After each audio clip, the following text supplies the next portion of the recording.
มาฟังสิริจันโทวาทยอดคำสอนต่อนะครับอันที่ผ้ากันสร้างเพื่อนซ่านตุ่มลูกอ่อน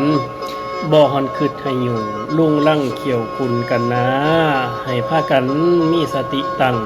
ประสงค์เสียงกองบุญคือวศีลท่านสร้างบารมีแต่ปางก่อนขอให้มาซอยคำจูงสี่เข้าใส่ทางอย่าได้ทุกข์ยากให้สรรพสิ่งเงินคำแม่นประสงค์อันใดให้คลองใจอันนั้นอันหนึ่งให้เจ้าคืดหำหูคานิ่งหอดคุณพระคือพุทธังธรรมังสังฆังอย่าขาดวันเย็นเศร้าเหตุพระมีคุณหล่นจูงคนในพ้นโศกคนเกิดโลกทุกอยากให้เพิ่นเพี้ยนสี่ให้ปวดเย็นอันหนึ่งบุพญาตตนวงว่านพ่อเมเฮานี้เพิ่นหักตั้งเทียงมันคุณแก้วสืบมาก็บ่ทุกข์ยากหายผ้าหุงมีสีหลายพันปีสืบวงว่านเสือคุณพระเป็นที่ตั้งสี่บอกทางทุกข์สี่บอกทางสุข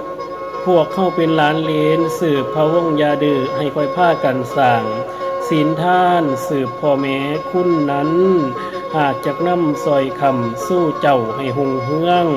อันหนึ่งล่าซาไทยตนประเสริฐเจ้าชีวิตบ่แม่นของดูแค้นให้หำเพิ่งคุณเจ้าเหตุว่าเพิ่นก่อสร้างศีลท่านบ่ได้ขาดนับศาสตร์อ่านบ่ได้บุญหล่นกว่าคนแท้แล้วเหตุบุญเพิ่นเหลือหล่นเกินคนในประเทศเทวบุตรเทวดาจิงนอมเซิ้นเท้าหลวงลงมาเกิดขึ้นในศาสตร์เป็นมนุษย์จึงในบริสุทธิ์พร้อมวงว่านเสื้อสาดความสลาดลำปัญญากวงนั่งแต่งการแท้แล้วทั้งเรางามสะอาดพร้อมสมส่วนเป็นกษัตริย์พระสุรเสียงคมดังประขันข่วงฟ้าเหตุพระตัดประสงค์สี่ให้ไผตายก็ตายเทียงจริงแล้ว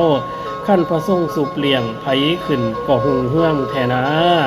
เหตุพระมีบุญหล่นทดสลัดข้องธรรมคนจึงย่ำยิงยานหลุดที่หัวเดชเหตุเพื่อบุญเพิ่นกวงข้วนตุ่มไผ่เมืองเจ้าเอ๋ยเพิ่นนั้นเป็นดังใหม่ต้นประเสริฐโพสีมีใบดกงาเย้าเงากวง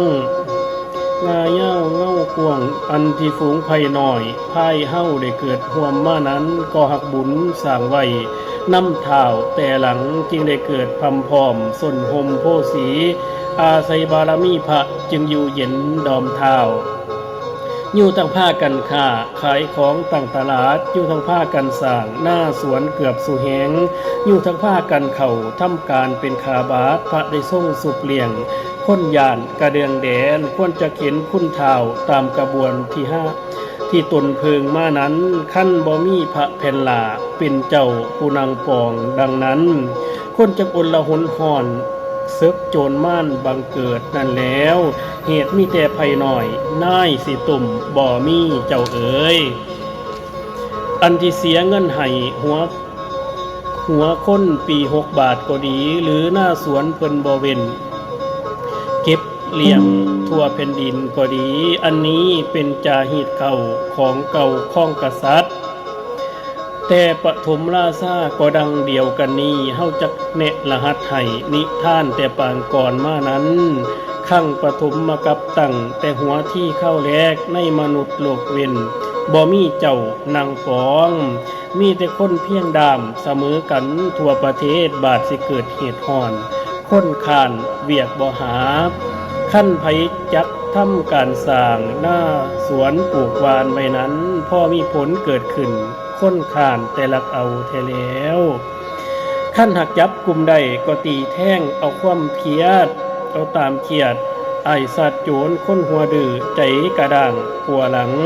เลยละคุ้มกันเข่าหลายคนเป็นพักพวกเข่าโคกป่านซิ่งปุ่นถูกแข่งหนคนก็ถูกหยักห่อนบ่มีหอมทั้งสุข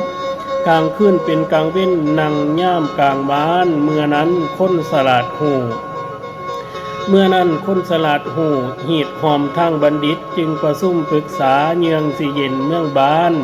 จึงได้พากันพร้อมหาคนผู้สลาดมอบการให้หักษามอบสิวังทั้งขายจึงได้พากดเรื่องในพระนามเจ้าชีวิตตั้งแต่พุ่นปางนี่สืบมาเจ้าเอ๋ย ขั้นได้เป็นพญาแล้วหน้าสวนบ่ให้ต่อบ่ให้เตืองต่อมีแต่ให้ก่อสร้างทางสีตุ่มไผ่เมืองบ่ให้เครื่องคำหอนเฮือนซ่านปลูกให้อยู่ท่านย่าเข่าในหน้าปั่น10 สวนส่วนหนึ่งย่อยกให้ถวายเจ้าเข้าใส่สางทั้งเราพร้อมทั้งเมืองพร้อมสันเดียวตามหน่อยมากบ่ให้พระแผ่นหลาเครื่องห่อนเยื่องใดให้พระกอยใจตั้งหะไทยให้พระกอยหะไทยตั้งกรุณาพวกไผดับทุกข์ห่อนเมืองบ้านอยู่กเกษมเจ้าเอ๋ยคาหน้าคาสวนขึ้น10 เกวียนยกเกวียนหนึ่งปิ่นแบบเบื้องโบราณพุ่นเพิ่นแต่งมาแท้แล้วอันทิราซาเจ้าปกครองแต่ปางก่อนบ่ทุกข์ห่อนโดยดามดังสู่วันนี้นะเหตุว่าคนเข้าปุ่นภาษาเดียวโลกตั้งใหม่เก็บคาหน้าขึ้นไว้ก็พ่อกลุ่มเพิ่นแต่งการแท้แล้วอันว่าทุกวันนี้แตกกิ่งเป็นสาขาแตกอกเป็นภาษานับบ่ท้องถึงใดภาษาไผไผก็ตั้งล่าซ่าไว้ตุ่มไผขั้นกิเลสเจ้าแก่กา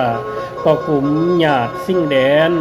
ย่อพ้นแสนโขกสิ่งเมืองบ้านเหตุนั้นล่าซ่าเจ้าข้องนครทุกประเทศจึงได้ฝึกหัดพร้อมจึงได้ฝึกหัดซ้อมทหารไว้เขื่อนแข็งเตรียมเครื่องรบพร้อมให้ศึกย่านบ่ลวงแดนแท้แล้วเหตุที่เตรียมพ้นลานตามเขตกำแพงเมืองก็จึงเปลืองเงินหลวงขอบเลี่ยงกันเย็นเศร้าอันหนึ่งเมืองหลวงกวงคนโฮมห้อยประเทศเขาเขตมาเพิงเงื่อมพาเมืองเจ้าแห่งเฮาแท้แล้วเหตุที่เมืองหลวงกวงกรุงไทยสนุกยิงไผผู้มาฮอดแล้วปานขึ้นสู่สวรรค์แท้แล้ว